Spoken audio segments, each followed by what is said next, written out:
Iran ने 24 घंटों के दौरान अमेरिका और इसराइल के मजीद 3 ड्रोन से मार गिराए। पासदारान इनकलाब के मुताबिक एक MQ-9 ड्रोन बंदर अब्बास में तबाह किया गया, जबकि तेहरान में हुर्मस और आर्बिटर ड्रोन से गिराए गए। अब तक तबाह किए गए ड्रोन्स की तादाद 116 हो गई। गिराए गए ड्रोन्स में से 80% जदीद MQ-9 हर्मस और बैरून ड्रोन्स थे।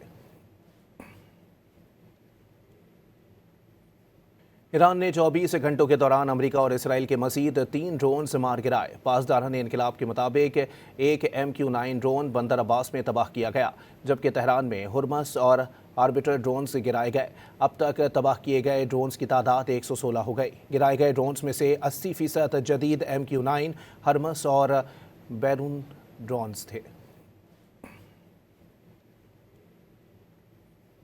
ईरान ने 24 घंटों के दौरान अमेरिका और इसराइल के मजीद 3 ड्रोन से मार गिराए। पासदारान इनकलाब के मुताबिक एक MQ-9 ड्रोन बंदर अब्बास में तबाह किया गया, जबकि तेहरान में हुर्मस और आर्बिटर ड्रोन से गिराए गए। अब तक तबाह किए गए ड्रोन्स की तादाद 116 हो गई। गिराए गए ड्रोन्स में से 80% जदीद MQ-9 हर्मस और बैरून ड्रोन्स थे।